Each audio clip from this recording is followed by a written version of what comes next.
25 январга карата күндүн маанилүү окуялары менен тааныштырып, эфирде Алтын бешик маалымат программасы. Саламатсыздарбы?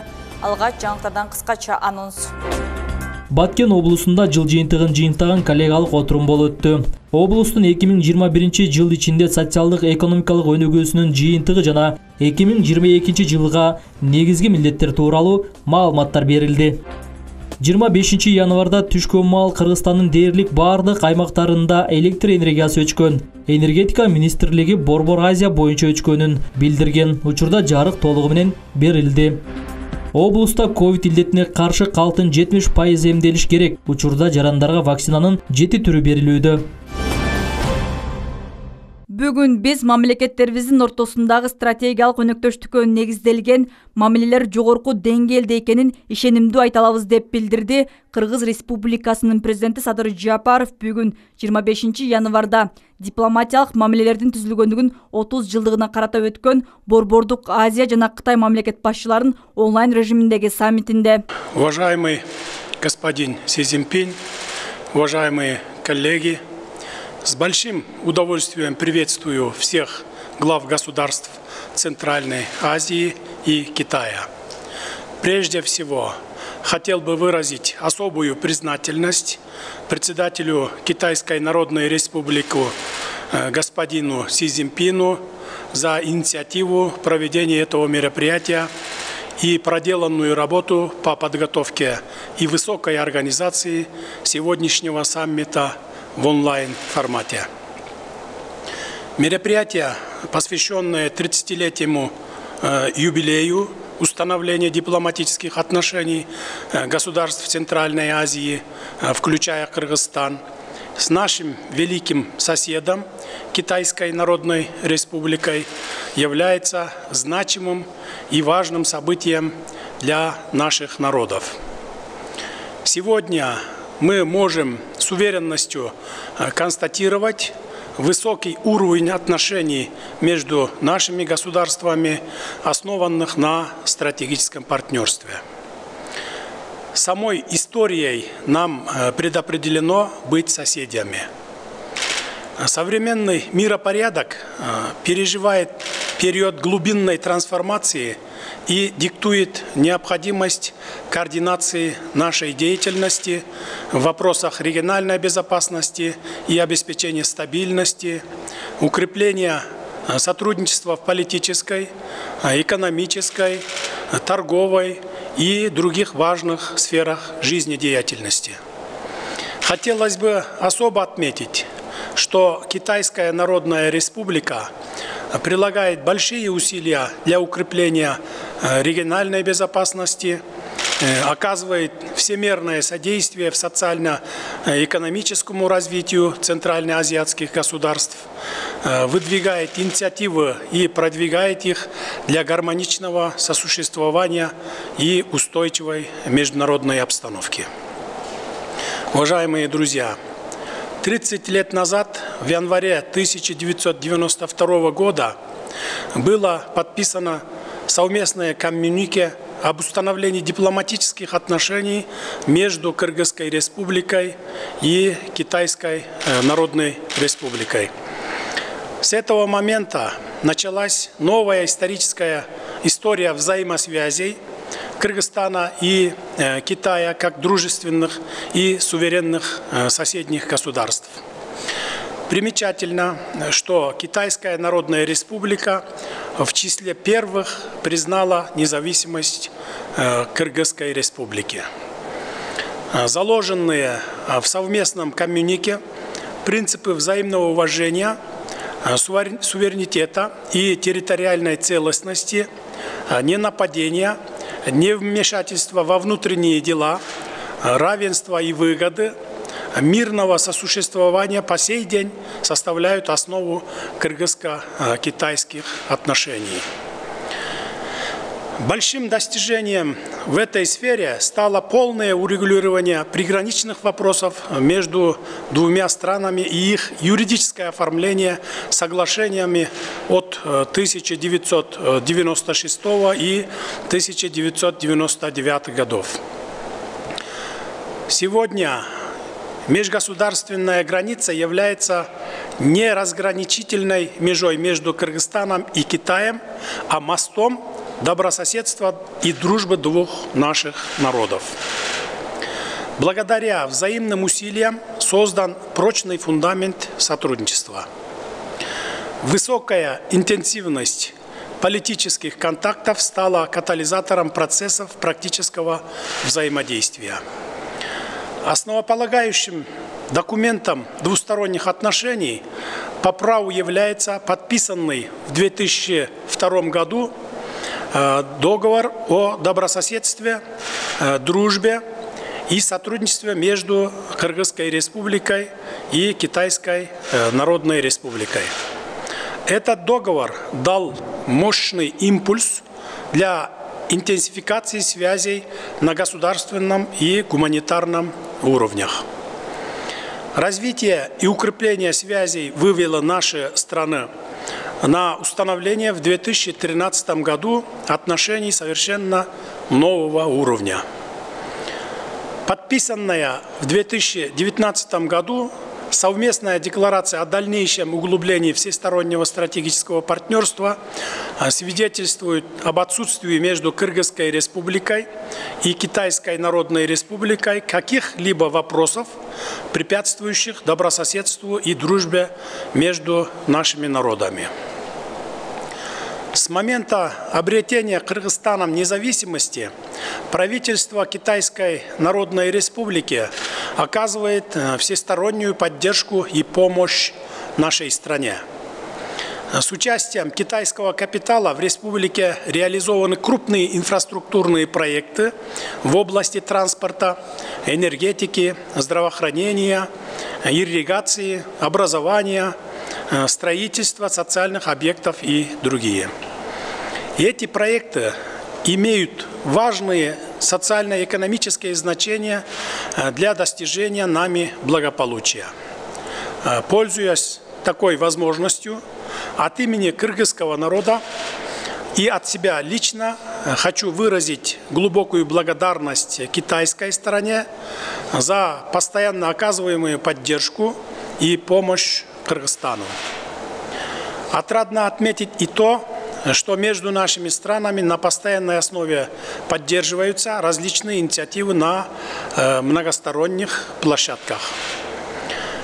Хочу также выразить признательность китайской стороне и главам государств Центральной Азии за поддержку и совместное спонсорство в отношении резолюции Организации Объединенных Наций об объявлении 2022 года Международным годом устойчивого горного развития и ЮНЕСКО усиление мониторинга и исследований горных ледников, которые были инициированы мною в ходе общих дебатов 76-й сессии Генеральной Ассамблеи Организации Объединенных Наций. С большим удовлетворением хочу отметить, что в развитии всестороннего сотрудничества между Кыргызстаном и Китаем достигнуто многое.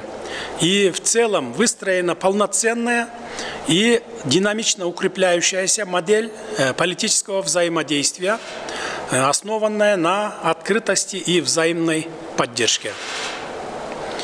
С уверенностью могу сказать, что между нашими странами удалось сформировать подлинно доверительные отношения и наладить взаимовыгодное сотрудничество в политической, торгово-экономической, культурно-гуманитарной областях, а также в сфере обеспечения безопасности. Уважаемые главы государств, внешнеполитическая инициатива председателя Китайской Народной Республики Си Цзиньпина «Один пояс, один путь» без сомнения является одним из наиболее значимых и важных международных инфраструктурных проектов современности. Кыргызская республика одной из первых поддержала его, что связано в том числе с историческими предпосылками и отвечает духу нашего стратегического партнерства. Кыргызстан придает весьма важное значение совместному осуществлению этого масштабного начинания, которое нацелено в конечном счете на гармоничное сосуществование и солидарное развитие различных стран. Вместе с тем, инициатива «Один пояс, один путь» создает широкие возможности для социально-экономического преобразования всего региона. Уверен, что ее дальнейшее успешное претворение в жизнь будет способствовать углублению и расширению экономического партнерства, улучшению инфраструктуры и культурного взаимодействия в Центральной Азии. Сегодняшняя действительность диктует необходимость эффективного воплощения совместных инфраструктурных программ по открытию новых международных маршрутов автомобильных и железнодорожных перевозок в регионе. В этой связи строительство железной дороги Китай, Кыргызстан, Узбекистан должно стать флагманским проектом в рамках инициативы «Один пояс, один путь» и значимым шагом к полноценному раскрытию здешнего потенциала коммуникаций. Считаю, что улучшение транспортной системы позволит привлечь дополнительные объемы международных транзитных перевозок, а также будет способствовать существенному увеличению товарооборота между Китаем и центральноазиатскими государствами. Помимо этого, для сохранения деловой активности и дальнейшего наращивания торгово-экономического сотрудничества между нашими странами чрезвычайно важным является обеспечение регулярного грузопотока между странами Центральной Азии и Китаем с одновременной оптимизацией деятельности контрольно-пропускных пунктов. Необходимо продолжить работу над повышением эффективности зеленых коридоров для осуществления беспрепятственного импорта и экспорта, в том числе оборудования и техники для социально значимых объектов и экономических проектов.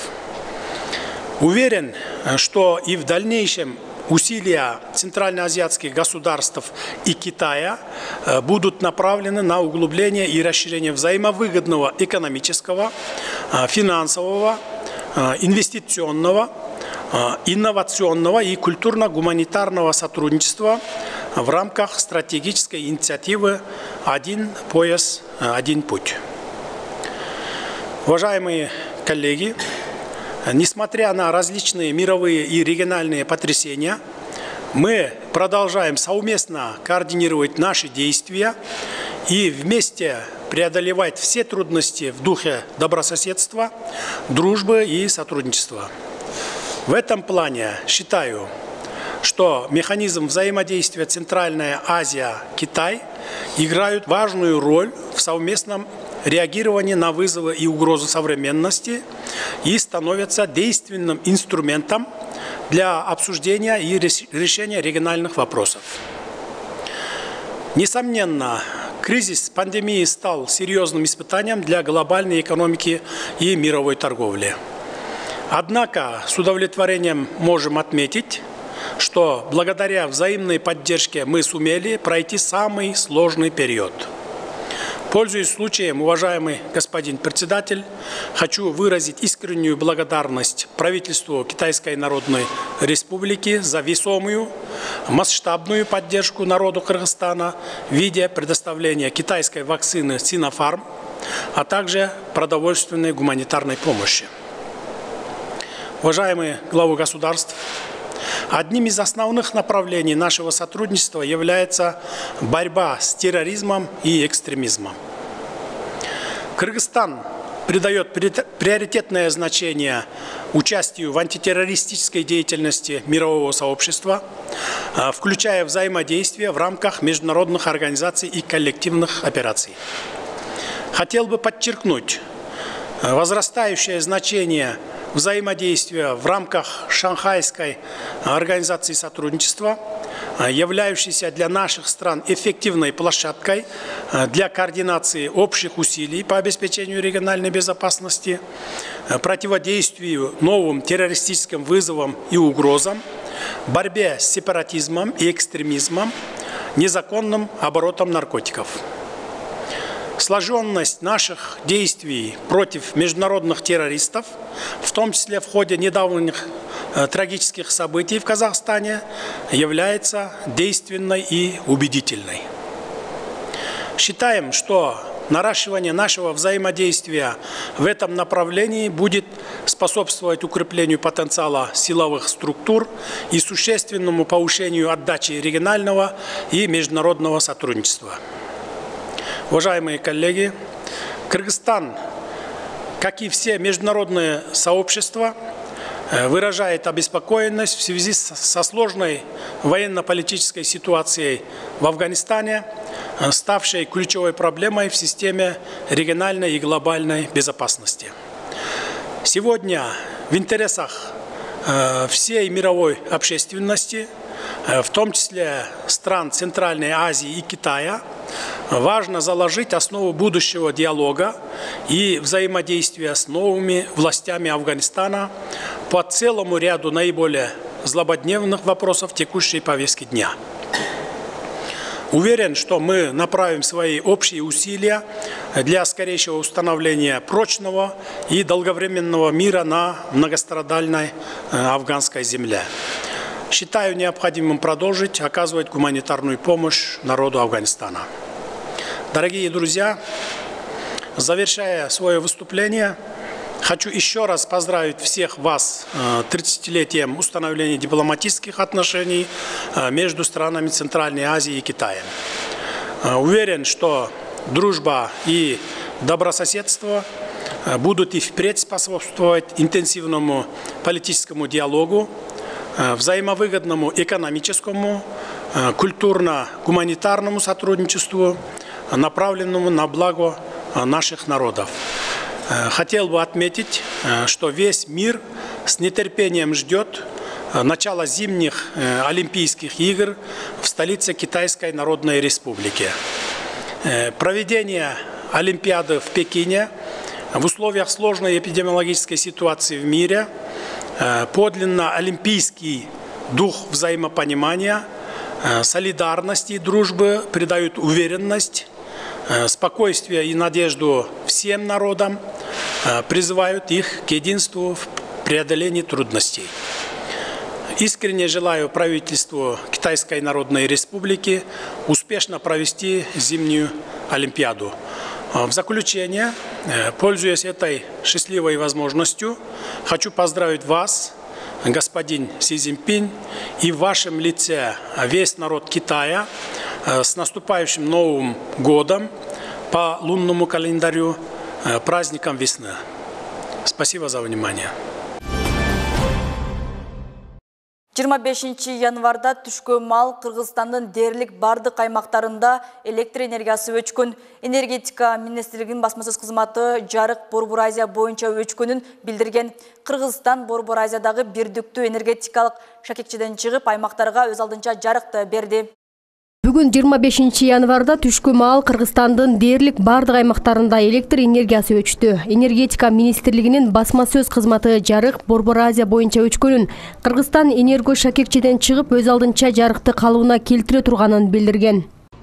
Урматтуу кыргызстандыктар, свет Борбор Азия боюнча өчтү. Азыр Казакстан ошондой эле Өзбекстанда дагы свет жок. Биз энерго шакекчеден чыгып, Кыргызстан өз алдынча азыр светти 30 мүнөттө туташтырат. Ошол себептен паникага алдырбаңыздар, бардыгы контролдо экенин сиздерге кабарлайбыз. 1 саатка чейинки убакытта Кыргызстан Борбор Азиядагы бирдиктүү энергетикалык шакекчеден чыгып, аймактарга өз алдынча жарык бере баштаган. Алгач Чүй менен Жалал Абад облустарына, андан соң өлкөнүн бардык аймагына, анын ичинде Баткен облусуна электр энергиясы толугу менен берилди. Кыйынчылыктар жаралган жок. Азыркы учурда 14 саат 30 минутада команда келди. Бар жокко напряжение берилди. Баткен районунун азыркы учурда бардыгы жакшы иштеп турат. Энергетика министрлигинен билдиргендей, авария Кыргызстандын аймагында болгон эмес. Ошондой эле министрлик Кыргызстандагы жылуулук электр борбору, гидроэлектр станцияларында авария болбогонун кабарлады. Ал эми Казакстан менен Өзбекстандын жалпыга маалымдоо каражаттарында да өлкөнүн бир катар аймактарында жарык жок болгондугун жазып чыгышты. Белгилей кетсек, кургакчылыктан Токтогул суу сактагычында суунун көлөмү кескин түшүп кетип, өлкөдө энергетикалык таңкыстык жаралды. Кыргызстан жылына болжол менен 15 миллиард киловатт-саат электр жарыгын керектейт. Миңгүл Көчөрова, Алинур Хаджаев, Алтын бешик жаңылыктары. Бардык стратегиялык объектилер штаттык режимде иштеп жатканын министрлер кабинетинин төрагасы Акылбек Жапаров Бишкекте өткөн маалымат жыйынында билдирди. Анын айтымында Кыргызстандын энергетиктери өзгөчө кырдаалдарда даяр экенин көрсөтүштү жана Кыргызстанда катардагы кызматкерлерден баштап энергетика министрине чейин системанын өзгөчө жумушчулардын жетишерлик деңгээли бар. Ушул кырсыктан улам биз жараткан тынчсыздануу жоюлат деп ишенем. Бүткүл өлкөнү үзгүлтүксүз электр энергиясы менен камсыздоодо биздин ички мүмкүнчүлүктөр жетиштүү деди. Урматтуу кыргызстандыктар, бүгүн 11-лер чамасында Орто Азиялык бирдиктүү энергетикалык кольцодо авария болду. Авария биздин республикада болгон жок. Азыр Кайшерде болду, эмне себептен болду, энергетиктер тактап атышат. Ошого карабастан, мына азыркы убакытка 50%-дан ашык Кыргызстанда электр менен, энергия менен камсыз баары болушту. Стратегиялык объекттин баары орду менен иштеп атат. Эч кандай кабатар болбой койсоңуздар болот. Жакын арада бүт Кыргызстандык боюнча өзүбүздүн мүмкүнчүлүктөр менен болгон мүчөлүштүктөрдүн баарын жоюуга даярбыз. Биздин энергетиктер мындай ситуацияга даяр экенин бүгүн көрсөттү. Команда бардык жерде Токтогулда, КЭСте, биздин Бишкектеги ТЭЦте айтор энергетиктерибиз мындай кырдаалда өзүнүн профессионалдык деңгээлинин жогору экенин жана мындай ситуацияларга өзгөчө чрезвычайный ситуация болсо дайым даяр экенин далилдешти. Ал эми электр энергиясы өчкөн убакта Баткен облусундагы ооруканаларда көйгөй жаралган жок. Облустагы бардык ооруканаларда генераторлор орнотулган. Бул тууралуу Саламаттыкты сактоо министрлигинин Баткен облусундагы координатору Арзыбек Бөрүбеков билдирди. Бүгүнкү күндө облустук ооруканада жана Кызылка, Лейлик аймактык ооруканаларында COVID-19 илдетинен дарыланып жаткан бейтаптардын арасында жасалма дем алдыруучу аппаратта жаткандар болгон. Бирок ооруканаларда генераторлор болгондуктан маселе жаралган эмес. Жалпысынан бүгүнкү күндө облустун аймагында 8 жообу өчөткөн стационарлар, ошондой эле бир областтык оорукана жана областтык үйлөр медицина борбору. Негизги жана ФАП крейсула. Бул жерде бардык ооруканаларда 40тан ашуун генераторлор каралган. Негизинен бул кызыл зонадагы жана төрөт бөлүм жана реанимация бөлүмдөрдөгү каралган жана вакцина сактоо боюнча көйгөй жаралды. Бирок вакциналарды жана өзүнүн алгоритм негизинде 6 саатка холодильникти ачпай туруп, ошол 6 саат ачпаса, ошондо баягы холодильникти сактоо менен жолу саны сактоо, вакцина сактоосу бузулбагандыктан ошондо биз бардык жерлерге түшүнүштөн жүргүзүп, вакцина сайыны ошол убактылуу токтоттук. Анын свет жаңануна байланыштуу бардык ооруканалар уже штаттык эле режимде иш алып барууда. Баткен облусунда жыл жыйынтыгын жыйынтыктаган коллегиялык отурум өттү. Баткен облусунун 2021 жыл ичинде социалдык тармагын өнүгүүсүнүн жыйынтыгы жана 2022 жылга социалдык тармакты өнүктүрүүдөгү негизги милдеттери жөнүндө ар түрдүү маселелер каралды. Жыйындын жүрүшүнөн кийинки материалда сөз болот. Урматтуу коллеганын мүчөлөрү жана коллеганын 2021 жыл ичиндеги Баткен облусунун социалдык экономикалык өнүгүүсүнүн жыйынтыгы боюнча коллегиялык кеңешме болуп өттү. Биринчи маселе Баткен облусунун 2021 жыл ичинде экономикалык өнүгүүсүнүн жыйынтыгы жана 2022 жылга негизги милдеттери жөнүндө Коллегиялык жыйынга министрлер кабинетинин төрагасынын орун басары Азиз Алиев, президенттин Баткен облусундагы ыйгарым укуктуу өкүлү Абдикарим Алембаев жана айрым министрлердин өкүлдөрү менен район акимдери, шаар мэрлери, ошондой эле мекеме ишканалардын жетекчилери катышты. Биз ар бир киши бул жерде маалыматка чыккандан кийин кандай жумуштарды жасап жатат Баткен обласу боюнча, ошону менен бирге 2022 жылга кандай жумуштарды жасашат, эмнелер пландаштырылып атат. Ошон үчүн бүт айыл өкмөттөр, ушул жердеги жыйында катышуучулары конкреттүү түрдө суроолорду берип алгыла. Себеби атайын Азбек Кубанычбектин өзү менен кошо ала келди. Баткен областы өзгөчө бир өлкөдө биздин өлкө башчынын көзөмөлүндө турат. 2020 жылдын деңгээлинен төмөн болду. Дотациянын деңгээли. Кеңешмеде 2021 жылда Баткен облусунун социалдык экономикалык жактан жетишилген ийгиликтер белгиленип, аны менен бирге максатына жетпей калган иш пландар каралды. Жыйындын жүрүшүндө облустун өнүгүүсүнө өз тармагы боюнча жигердүү иш алып барган ишкана кызматкерлердин ишмердүүлүгү оозго алынып, өкүл Абдикарим Малембаевдин ардак грамоталары менен сыйланды.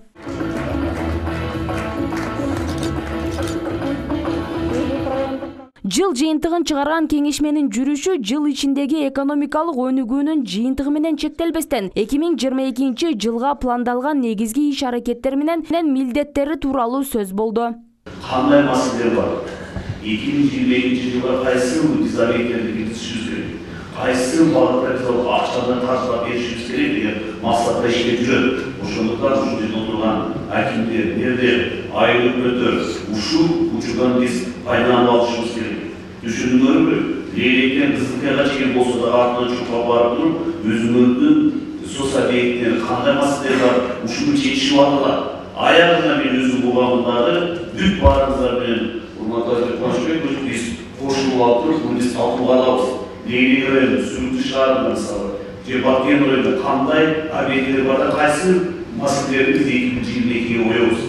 Azbek Kubанычбектин aslında aytып bir günkü bunların iş safarı Batken областы боюнча иштеп чыгып туруп, biz 23 февралга жакын бизде атайын выездное заседание болуп, министрлер кабинетинин ушул жерде уже ушул сөздөр айтылат.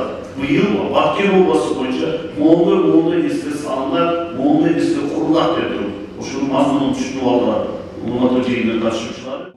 Мындан сырткары Баткен облусунун өзгөчө макамы жана анда каралган жеңилдиктер менен мүмкүнчүлүктөр боюнча да министрлер кабинетинин төрагасынын орун басары Азиз Алиев маалымат берди. Капиталдык салымдарды, каналдарды, мектептерди, таза суу объекттерин мурункудай кандайдыр бир остаточный признак менен каржылабай толук кандуу жылдын башынан мына картаны түзүп, календарный графикти түзүп, каржылап толук кандуу каржылаганга толук шартты түзүшүбүз керек да. Бул мамлекеттин талабы, президенттин талабы, премьер-министрдин талабы. Урматтуу Абдикарим Тарбекович, сиздер 22 февралга чейин мына биздин министрликтер менен толук активдүү иштеп, 22 февралда биз ушул жол карталарды бекителик да. Ошондой эле Азиз Алиев 2022 жылдын пландалган иштердин арасында чек арага жакын жайгашкан жолдордун абалын оңдоо, акча каражаттары бөлүнөрү менен киреше салыгына токтолду. 2022 жылдын планын ийгиликтүү аткарса, ошондо биз кошумча жолдорду салуу боюнча кошумча чыгымдарды көтөргөнгө шарттарды түзөбүз да. Айрыкча чек арада жакын жайгашкан жолдордун сабатын biz keskin ремонт кылып жаңыртканда программанын алкагында keskin даярбыз. Облустун коллегиялык жыйынында 2021 жыл ичиндеги жалпы жүргүзүлгөн иш аракеттер боюнча өкүлдүн орун басары Жаныбек Исаков төмөндөгүдөй маалымат берди. Ирригациялык объекттердин курулуштарын көзөмөлдөө, иштетилбей калган жерлерди ижарага берүүгө жетишүү, биз болгон 70% жерлерди ижарага берип атабыз, 30% талкууланды. Жергиликтүү кеңеш ишкерлер жана дыйкандардын жеңилдетилген кредиттер менен камсыздыгын колго алуу, аймактарда жаңы ачуу менен жумуш орундарын түзүүгө жетишүү, салык топтоо боюнча болгон тушмаларды аткарууга алып төлөмөгөн үйлөрдү планга жеткирүү, аймакта инвестициялык программалар иштеп чыгуу менен алар ишке ашуунун камсыз кылуу, азык-түлүк коопсуздугун камсыз кылуу чараларын көрүү, докандуулар эгиндеринин план ташууларын жазгы эгиндер менен толуктоо, кайра бөлүштүрүү жерлерин эффективдүү пайдалануу, кошумча сууга жерлерди өздөштүрүү, тамчылатып суу барыш системасын жана көмсөлөшүн жандандыруу, электр энергиясы менен жылытылган бюджеттик мекемешкаларды мүмкүнчүлүккө жараша көмүр оту менен жылытууга системалар өткөрүү, физикалык жана юридикалык абоненттердин электр лампаларынын электр энергиясын өнүмчү лампаларга өткөрүшүбүз зарыл.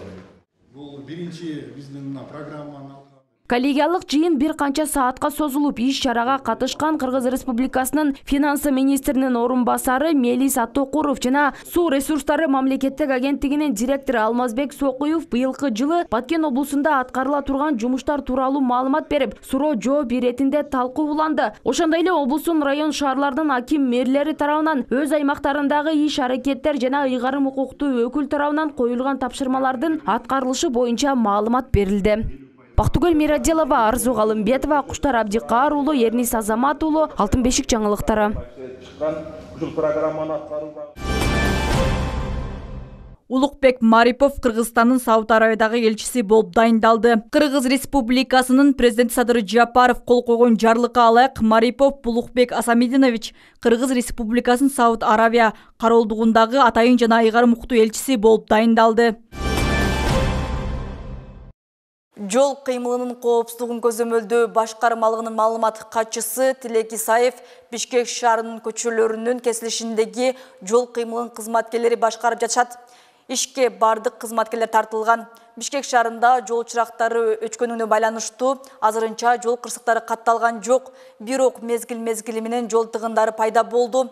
Эс алуудагы кызматкерлер да жумушка тартылды дейт Тилек Исаев. Маалыматка караганда шаарда 3000 ашык жол кесилиштери бар. Жол коопсуздугунун кызматкерлери анын бардык көзөмөлдөгө жетишпейт. Электр энергиясынын үзгүлтүккө учурашына байланыштуу өзгөчө кырдаалдар министрлигинин куткаруу кызматына кандайдыр бир кырсык боюнча кайрылуу болгон эмес. Министрликтин маалыматына таянсак, бүгүн 400 телефон чалуу болгон. Анын ичинде кандайдыр бир кырсыкка учурап, куткаруучулардын жардамын сурагандар жок. Кече Лейлек районундагы Бурулене балдар бакчасындагы тарбиячы ковид илдетин жуктуруп алган. Аталган балдар бакчасы убактылуу жабылып карантинге кетти. Учурда балдар бакчасындагы бардык санитардык талаптардын сакталышын облустук штаб көзөмөлдөөдө. Жаш балдар арасында жаңы чыккан омикрон штаммы да кооптуу. Мындан улам биздин чыгармачыл топ балдар бакчаларындагы санитардык эрежелердин абалы менен таанышып келген. Зимним вечером видно. 24 январда Лейлек районунун Кулунду айыл аймагындагы Бурулене балдар бакчасында иштеп жаткан тарбиячынан COVID-19 илдети табылган. Мындан улам аталган балдар бакчасы толугу менен карантинге алынып, убактылуу жабылган. 2022 жылдан тарта балдар арасында илдети жуктургандар катталган эмес. Коронавирус инфекциясынын жаңы штаммын жайылышына жол бербөө максатында балдар бакчаларында санитардык эрежелердин сакталышы көзөмөлдөө. Лейлек районундагы Барчын балдар бакчасында 257 бала тарбияланат. Бакчада 33 кызматкер эмгектенет. Азыркы учурда эмдөөнүн 3 дозасын толук турда алып бүтүштү. Буга чейин кызматкерлер менен балдар арасында ооруга чалдыккандар болгон эмес. Анын себеби бакчада бардык талаптар аткарылууда. Азыркы күнгө чейин эч кандай бизден оорулар чыккан жок, инфекциялык оорулар. Мунун себеби биз ар дайым коюлган талаптарды так жана аткарабыз. Жана ата-энелер арасында биз тез сүйлөшүүлөрдү жүргүзүп турабыз. Ата-энелерге ар дайым биздин башкы мейарбан аркылуу биз дагы ошо ата-энелерди сүйлөшүп, ошолорго ар дайым коюлган талаптарды так аткаруунун үстүндө иштеп атабыз. Коронавирустун жаңы түрү өлкөдө катталган күндөн тартып бакчада ата-энелер менен да күн сайын түшүндүрүштөр жүргүзүлүүдө. Мед айым тарабынан балдарды кабыл алууда дене табын өлчөө менен аларды текшерүүдөн өткөрүшөт. Биздин бала бакчада бүгүнкү күндө балдардын келген саны 2 10та. Анан бай пневмония, ковид оорусу менен катталган эмес балдарыбыз. Саар эртеминен келгенде утренний фильтр отулат детсадта. Балдарды кабыл алганда саар температурасын өлчөп, анан колун антисептик менен обработка кылып, анан группага киргизебиз. Группада тарбиячы баланы кабыл алып дагы оксалинов маз бар бизде, шу менен бурнуну арме кылып, малып, анан эме баштайбыз. Келбеген балдарды эжекелерибиз бут байланышып турат ата-энелер менен. Неме себептен келбегенин утурубуз ар эме күндө билип турабыз. Сабаптуу, сабапсызын. Ооруган балдарды сразу кайра утренний фильтр пайтта ооруган балдар болсо, сразу ата-эненин колу кайра кайтарып беребиз. Температурасы, реалы бир неме признаклары көрүнсө оорунун. Эске сала кетсек, COVID-19 омикрон штаммы чоңдор үчүн да, балдар үчүн да бирдей коркунучта. Болжолдуу маалыматтар боюнча 7 симптом көп тараудо. Алар чарчоо, баш оору, тамак оору, мурун бүтү, чүчкүрүү, дене табын жоорлашы жана жөтөл. Нурзат Кабылжан кызы, Бакыт Саитов, Алтын беш жаңтары. Баткен облусунда ковид илдетине каршы калктын 70% эмделиш керек болсо, бүгүнкү күндө вакцинанын биринчи дозасын 52% эл алды. Ал эми вакцинанын экинчи дозасын 43% алып эмделди. Учурда аймакта эмдөөнүн 3-чү өлчөмү башталган. Баткен районунун тургуну Кенжекан Гапарова ковид илдетине каршы эмдөөнүн 3-чү өлчөмүн алууда. Ал буга чейин эмдөөнүн 1-чи, 2-чи өлчөмдөрүн алган.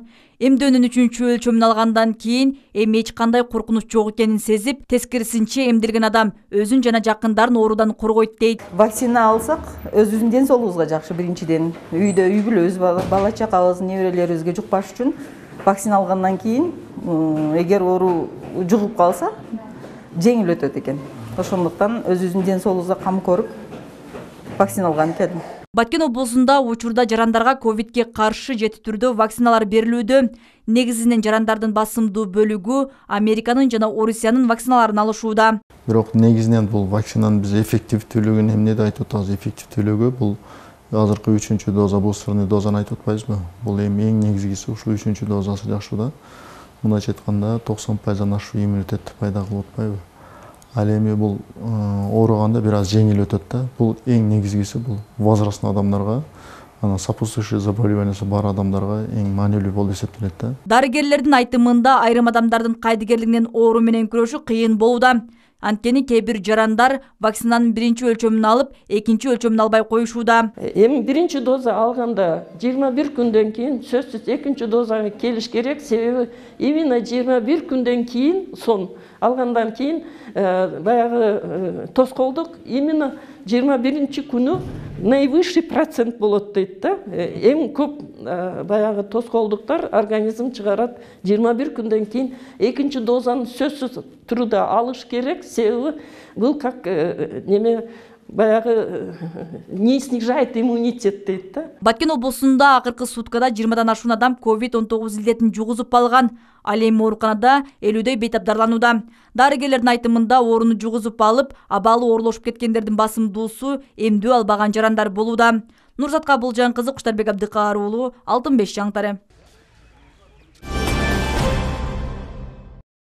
2021 жылдын 12 айында Кызылкия шаарынын бардык өнөр жайышканалары кичи жана орто бизнес субъектилери экономикалык стабилдүүлүктү сактоо менен социалдык инфраструктураны өнүктүрүү жана макроэкономикалык көрсөткүчтөрдү жогорулатуу боюнча иш-чараларды аткарып алгылыктуу көрсөткүчтөргө жетишти. 2022 жылга пландар коюлду. Жыйындын жүрүшүнөн кабарчыбыз Алтынай Шабидинова айтып берет.